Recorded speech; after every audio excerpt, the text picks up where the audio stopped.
Ahí levantaban sus cercas para las cabras y cultivaban los garbanzos, las lentejas, el trigo, la cebada y el millo que después llevaban a los molinos que tanto asombraron a don Miguel de Unamuno. En Tiscamanita, junto a la caldera Gairía, en donde hablé con el camellero al principio de mi viaje, tuve ocasión de conocer el funcionamiento de uno de aquellos legendarios molinos, tan importantes en la cultura majorera que yo buscaba. Jorge Rodríguez, el molinero, accedió amablemente a ponerlo en marcha. Esta isla llovía, había grano bastante, y los molinos puede ser uno de los medios de vida para vivir, ¿sabes? Gente que se dedicaba al molinero. En el interior, recordé mi visita a otro molino, en Mota del Cuervo, en donde afirmaban que conocían hasta 12 clases de vientos. No parecía haber tantos en Fuerteventura, pero era como si todos se hubiesen fundido en uno, los alisios, que azotaban con fuerza a la isla desde el continente africano. Venía gente, traían el grano, todo el que lo tostaba en la casa se lo traía al molinero, el molinero se lo molía y después ya ellos se tenían un arreglo, o le pagaba con dinero o por grano. Se llamaba eso maquila.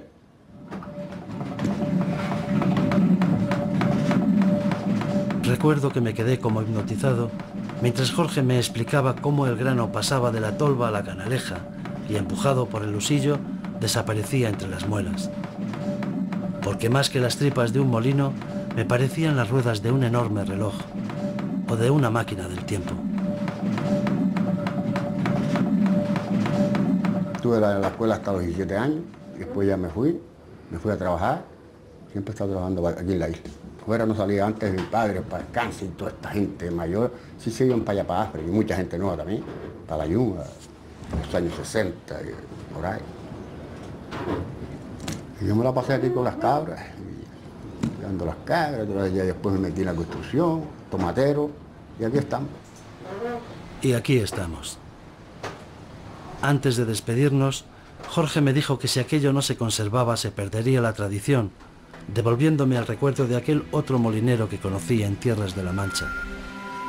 Tanto allí como aquí, la supervivencia de los molinos no dependía ya de la actividad para la que fueron creados. Su valor era el de la conservación para el conocimiento futuro de cómo era el modo de vida del viejo mundo de los majoreros, que trocaron el molino de mano y la tahona por los molinos de viento. Después vieron cambiar el paisaje con las molinas, inventadas por un canario llamado Isidoro Ortega, luego los chicanos o molinos americanos y por último los molinos de energía eólica de Jandía. Los molinos eran pues como enormes relojes movidos por los vientos alisios que nos hablaban del pasado y del futuro de la isla.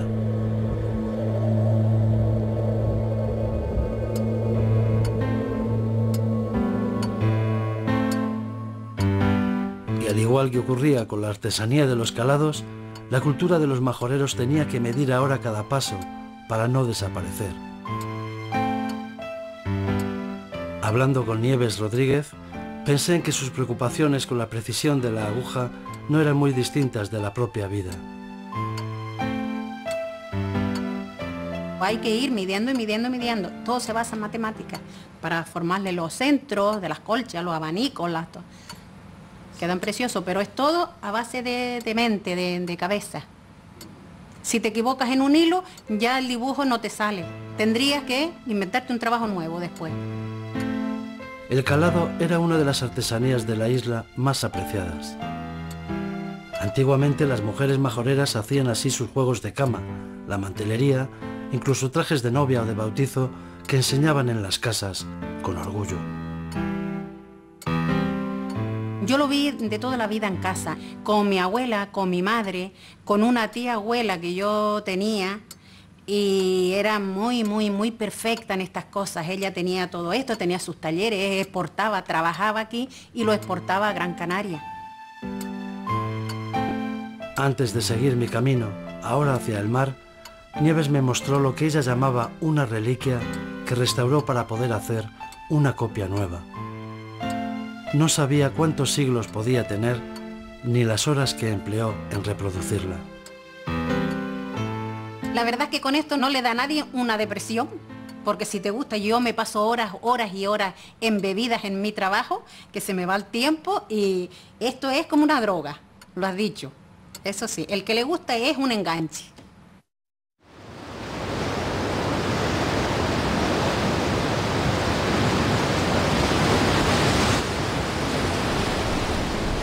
Tras aquel amanecer con las ardillas, mis recuerdos más vividos del mar de Fuerteventura me llevan a la playa de Garcey, en donde, batidos por las olas, se encuentran encallados los restos del American Star. Cuentan que el American Star tuvo una vida larga y azarosa, que nació en Estados Unidos en 1939 como buque transatlántico de lujo, que se alistó en la Marina en 1941 en la Segunda Guerra Mundial y que tras pasar de dueño en dueño acabó en manos de una compañía tailandesa en 1993. Finalmente, en 1994, durante su traslado, fue empujado por una tormenta hasta esta playa en donde ahora lo podía contemplar.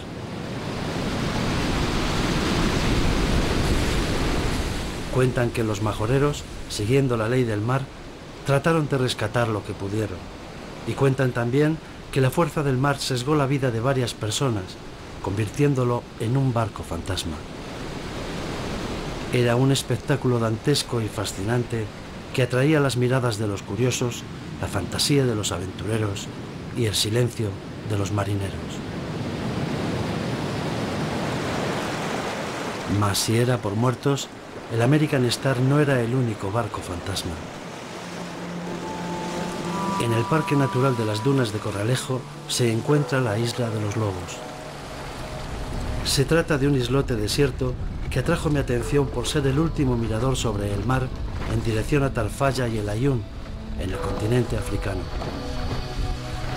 Para llegar a la Isla de los Lobos hay que cruzar en barco el brazo de mar de 5 kilómetros que la separa de Corralejo, que hace años recorrían las focas monje, bautizadas por Cristóbal Colón como lobos de mar. De ahí le venía el nombre a este islote, que asomaba como un enorme cetáceo suspendido a la entrada del canal de la Bocaina, que separa a Fuerteventura de Lanzarote.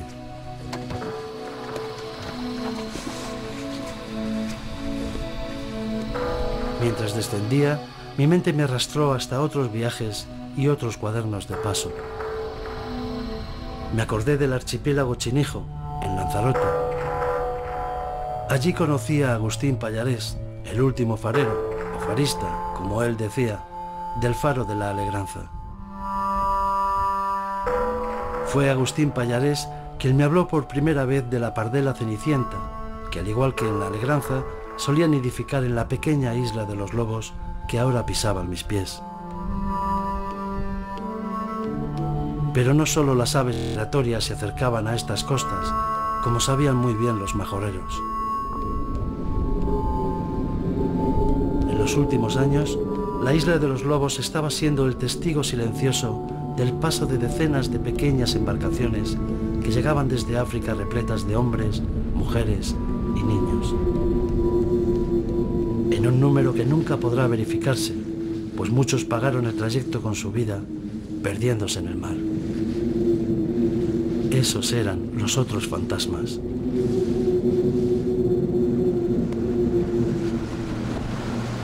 Recuerdo que, de regreso, mi mente se llenó de perplejidad al cruzarse aquellos tristes pensamientos con el barco de turistas que nos saludaba de camino a la Isla de los Lobos.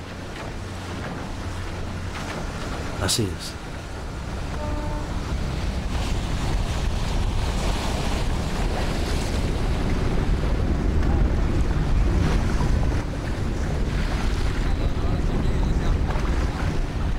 Ya en Corralejo pude sentir cómo aquella vida de la isla, que aparentemente se desarrollaba como adormecida, había sufrido una fuerte sacudida en los últimos años debido a la especulación generada por el turismo.